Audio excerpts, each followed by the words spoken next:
मर्यादा को सिखाने के लिए परमात्मा राम के रूप में दुनिया में आए।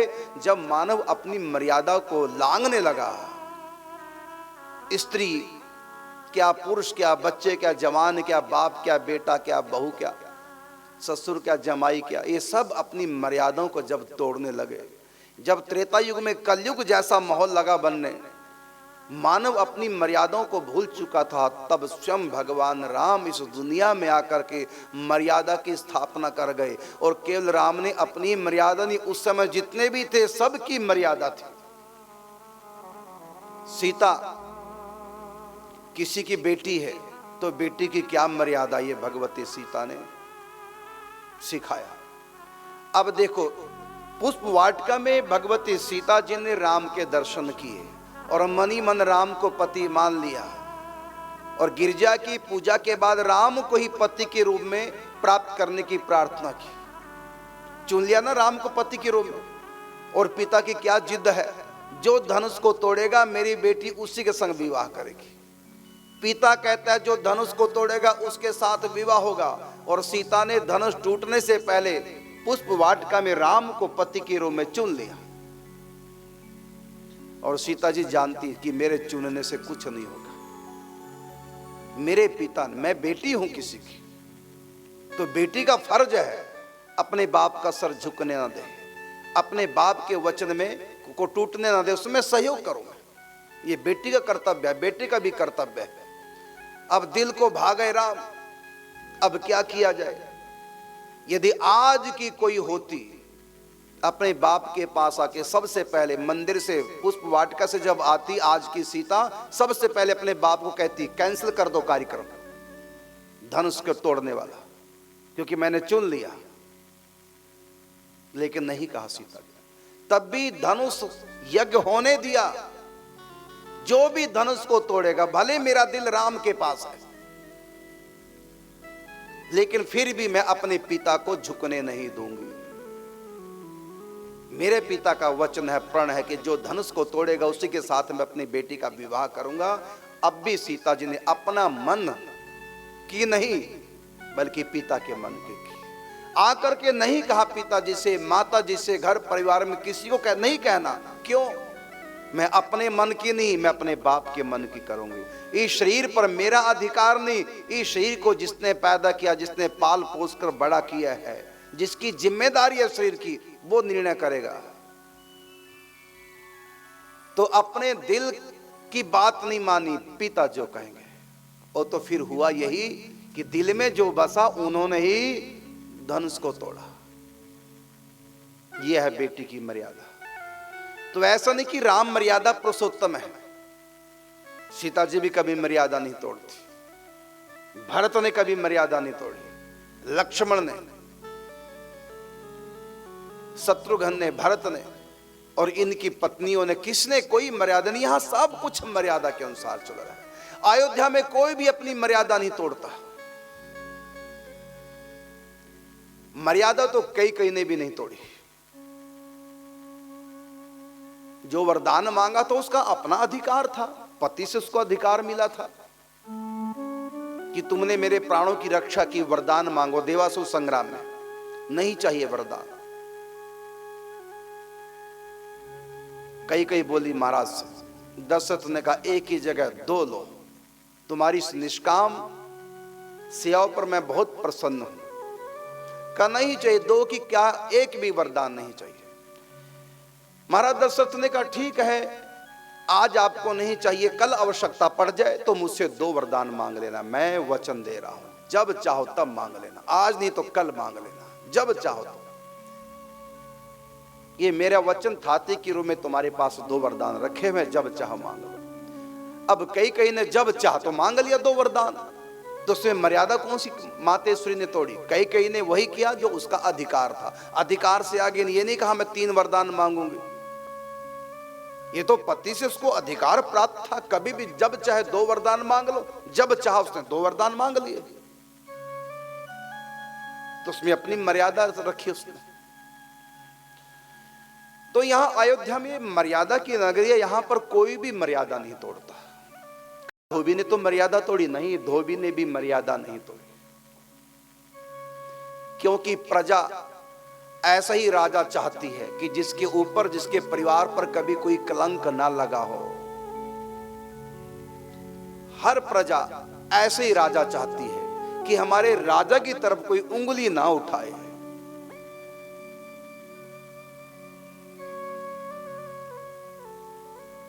और धोबी ने जो कहा वो सत्य कहा कि जो स्त्री पराये घर में रह चुकी है उस पर कैसे विश्वास किया जा सकता है। तो कौन सी मर्यादा तोड़ी धोबी ने? कोई मर्यादा नहीं तोड़ी। यही नियम है। इसलिए कहा गया कि पत्नी साथ की और पैसा गांठ का तो अपना है। अर्थात पैसा यदि हमारे पास तो हमारा है, यदि हमने उधार दे दिया किसी को अपना मत मानना, पता नहीं आएगा कि नहीं आएगा। चाहे वो दोस्त के पास गया, चाहे वो पड़ोसी के पास गया, चाहे वो पार्टनर के पास गया, चाहे किसी रिश्तेदार को दिया, जो पैसा चला गया उसके भरोसे कोई काम शुरू नहीं करना, क्योंकि कुछ नहीं पता आएगा या नहीं आएगा। वो पैसा अपना बन पाएगा या नहीं बन पाएगा, कुछ भी विश्वास नहीं करना चाहिए। जब आ जाए तब कुछ सोचो कि प्लानिंग बनाओ आगे के कार्यक्रम की। लेकिन यदि पैसा किसी के पास रखा है, तुमने उधार दे रखा है, सोचो कि वो तो मेरा, जब चाहो मैं ले लूं, नहीं हो सकता, कुछ नहीं पता। इसलिए कहा कि पैसा गांठ का और पत्नी साथ की ही अपनी होती है। अर्थात पत्नी तुम्हारे पास है और तुम्हारी है। यदि पत्नी तुमसे दूर हो गई तो कह नहीं सकते, वो आ भी सकती है, नहीं भी आ सकती, मन बहक सकता है। तो ये नियम है। तो सीता जी दूर रही और जिसके पास रही उसकी नीयत अच्छी नहीं थी। जिस रावण की लंका में रही भगवती सीता, उस रावण की नीयत अच्छी नहीं थी सीता जी को लेकर के। इसलिए शंका सहज है। हरण हो चुका था सीता जी का। इसलिए धोबी ने भी जो कह दिया वो कोई मर्यादा को तोड़ के नहीं कहा। मर्यादा यही है, स्त्री अपने पति के पास, अपने बच्चों के पास, अपने माता पिता के पास ही सुरक्षित रहती है। इसलिए स्त्री को चाहिए वो कभी आजाद न रहे। बचपन में माता पिता की होकर रहे, जवानी में पति की होकर रहे और बुढ़ापे में अपने बच्चों की होकर रहे। स्वतंत्र स्त्री कहीं अकेली जाए ना। इस शास्त्र का विधान एक शास्त्र की मर्यादा है, ये मानव की मर्यादा है। स्त्री स्वतंत्र अकेली कहीं विचरण न करे। तो इसलिए जो भी धोबी ने कहा वो मर्यादा है शास्त्र की। वो अपनी पत्नी को मर्यादा सिखा रहा था। मेरे बिना पूछे तो दूसरे के घर में रात को रुकी और पहली बात अकेले चली गई। मेरे पास अगर समय नहीं था तुम्हारे साथ जाने का तो तुमको नहीं जाना चाहिए था अकेले। मैं अपने काम पे निकल गया और तू चुपचाप चली गई और रात को वहीं रही, अगले दिन आई।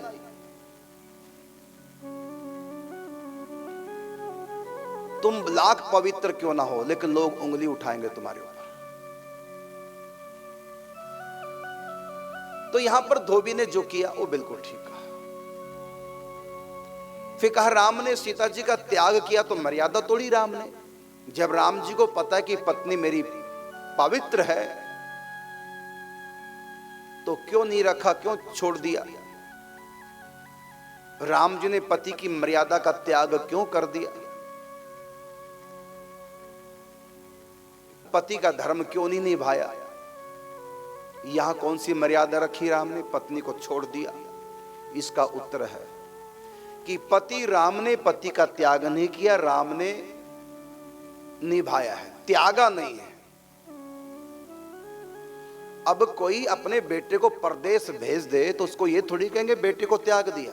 कोई पत्नी अपने पति को परदेश जाने के लिए, कहीं कमाने के लिए विदेश चला गया तो ये थोड़ी कहेंगे त्याग दिया। राम जी ने सीता का त्याग कर दिया ये तो तब मानते जब राम जी दूसरा विवाह करते। जब यज्ञ करना हुआ कि पत्नी के बिना यज्ञ संभव नहीं, तो उस समय वशिष्ठ ने कहा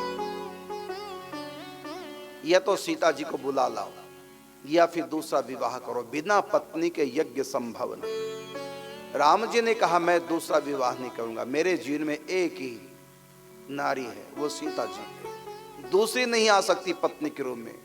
मेरी पत्नी एक है, एक थी और एक ही रहेगी, दूसरी नारी मेरे जीवन में नहीं आ सकती। इसका मतलब है राम जी अब भी सीता जी को अपनी पत्नी मान रहे हैं। और सीता जी राम जी को कहाँ त्यागा? ना तो सीता जी ने राम जी को त्यागा, ना पति राम ने पत्नी सीता को त्यागा। ठीक है, परिस्थितियां ऐसी बन गई, दूर रहना पड़ गया, लेकिन दूर रहना अलग चीज है और त्यागना अलग चीज है। राम ने त्यागा नहीं सीता जी को, पत्नी को त्यागा नहीं, दूर रह रही है। किस लिए दूर रह रही? एक अपवाद हो गया, इसलिए दूर रखना पड़ा। राम जी कहते मैं केवल पति होता तो सीता जी को ना त्यागता, लेकिन मैं राजा भी हूं तो मुझको प्रजा का ध्यान रखना पड़ेगा। मैं कलयुग के राजाओं जैसा नहीं जो प्रजा का ध्यान ही प्रजा का शोषण करते हैं और अपने परिवार का भरण पोषण करते हैं। मैं ऐसा नहीं, बल्कि मानव में उसमें राजा की मर्यादा है। अपनी बच्चों का, अपनी पत्नी का ध्यान बाद में, पहले प्रजा है। तो मेरी प्रजा को जब मेरे वाम भाग में सीता सिंहासन पर स्वीकार नहीं, मेरी पत्नी को जब रानी के रूप में स्वीकार नहीं प्रजा को, तो फिर मैं रानी के रूप में नहीं बैठाऊंगा अपने वाम भाग में। तो उन्होंने पत्नी सीता का त्याग नहीं किया, बल्कि रानी का त्याग किया है, क्योंकि प्रजा नहीं चाहती कि राम के वाम भाग में सीता रानी बन के रहे, क्योंकि रावण क्या रह चुके, कलंक लगा दिया प्रजा ने। लेकिन भगवान ने मर्यादा का पालन किया कि मैं केवल पति होता तो पत्नी सीता का त्याग नहीं करता। मैं राजा हूं और सीता रानी है, रानी के रूप में प्रजा को जब स्वीकार नहीं तो ठीक है। रानी पने से इस्तीफा दे दिया सीता जी ने, राम जी ने इस्तीफे को स्वीकार कर लिया, रिजाइन दे दिया, राम जी ने स्वीकार कर लिया। तो राम जी ने किसका त्याग किया? पत्नी सीता का नहीं, बल्कि रानी का। और इसलिए आज भी सीता जी के साथ में रानी शब्द का कोई प्रयोग नहीं करता, सीता रानी कोई नहीं कहता। हाँ, राधा जी को सब कहते हैं राधा रानी, क्योंकि ये ब्रजमंडल की रानी है, ये वृंदावन की रानी है। राम जी राजा है, लेकिन सीता जी को कोई रानी नहीं कहता। सीता माता कह देंगे, सीता देवी कह देंगे, सीता जी कह देंगे, मातेश्वरी सीता कह देंगे, लेकिन सीता रानी कोई नहीं कहता। क्यों? क्योंकि एक राजा ने एक मर्यादा की स्थापना की। यही राजा की मर्यादा की, प्रजा की प्रसन्नता के लिए किसी पारिवारिक व्यक्ति का त्याग करना भी पड़ जाए तो कर दे, प्रजा का ध्यान रखे। तो राजा राम ने रानी सीता का त्याग किया है, न कि पति राम ने पत्नी सीता का। कहीं भी किसी ने भी किसी मर्यादा को छोड़ा नहीं। आप कहीं मंथरा ने तो मर्यादा को तोड़ा, तो मंथरा ने भी मर्यादा को नहीं तोड़ा, क्योंकि मंथरा दहेज में आई थी, ये कई की दासी थी। जब कौशल्या से कोई संतान नहीं हुई, फिर दूसरा विवाह हुआ, सुमित्रा के साथ नहीं कोई संतान हुई, तो तीसरा विवाह हुआ। इसी शर्त पे हुआ तीसरा विवाह कि आपके दोनों के यहाँ, दोनों रानियों के यहाँ संतान नहीं, मेरी बेटी के यहाँ जो संतान होगी उसको आप राजा बनाएंगे। ये शर्त स्वीकार। महाराज दशरथ ने कहा मुझको स्वीकार है, और विवाह हो गया।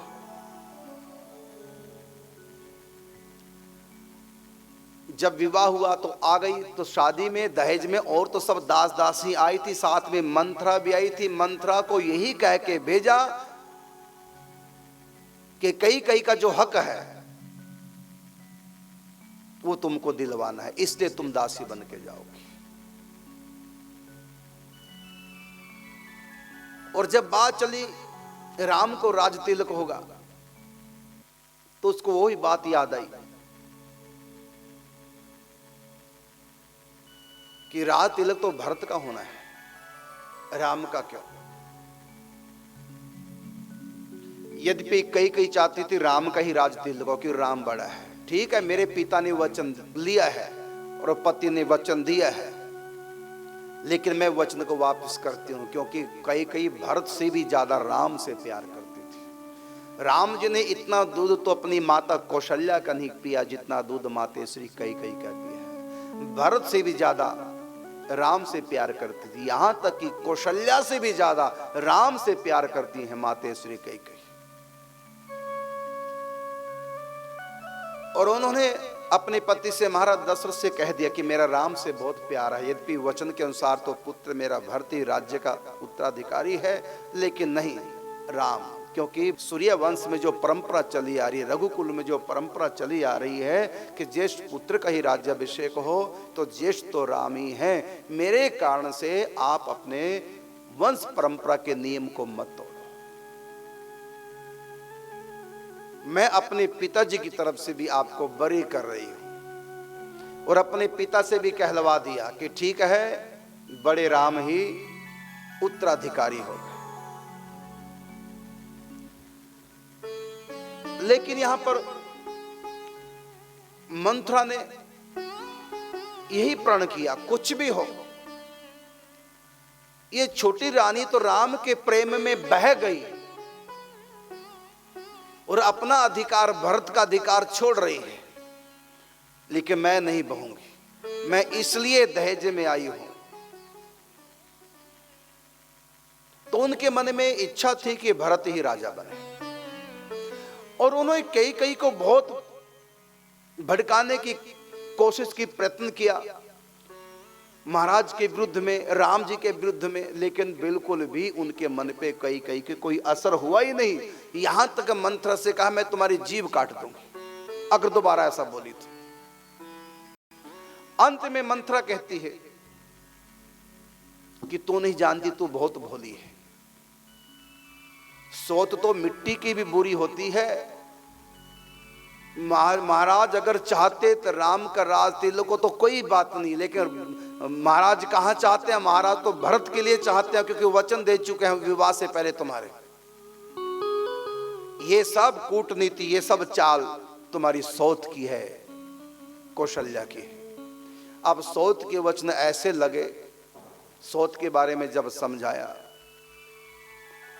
कि जैसे वनिता को के साथ बुरा व्यवहार किया था कद्रू ने, नागों की माता ने सौत मान करके, ऐसा ही दुख ये कौशल्या तुमको देने की सोच रही है। तो जब सौत के बारे में बताया गया तब कई को लगा कि कहीं ठीक तो नहीं कह रही, तो वो दरअसल चाल में आ गई थी।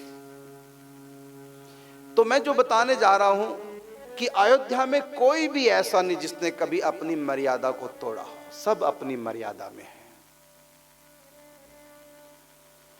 ये मर्यादा की नगरी है। तो जब त्रेतायुग के अंत में, जब कलयुग जैसा वातावरण त्रेतायुग के अंत में बना और जब सब अपनी मर्यादाओं को तोड़ने लगे, तब भगवान राम अपने निज परिकरों के साथ इस धराधाम पर अवधपुरी में अवतरित होकर के एक मर्यादा की स्थापना करते हैं। राम जी किसी के पुत्र हैं तो किसी के मित्र हैं, किसी के पति हैं तो किसी के पिता हैं, किसी के शिष्य हैं। हर रिश्ते को राम जी ने उनकी मर्यादा को निभाया। भगवती सीता जी भी किसी की पुत्री हैं तो किसी की बहन है, तो किसी की पुत्र वधू है, किसी की पत्नी है।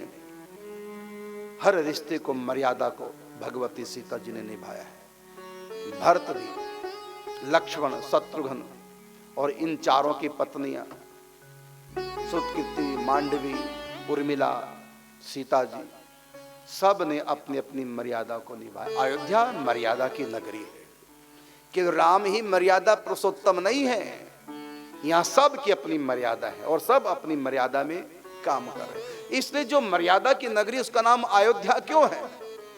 अयोध्या का मतलब जहां युद्ध ना हो, अयोध्या, जहां पर युद्ध ना हो, जहां पर परस्पर कोई लड़ाई ना हो, जहां पर कोई योद्धा नहीं अपने लिए, एक दूसरे के परिवार में कोई एक दूसरे के लिए योद्धा नहीं है।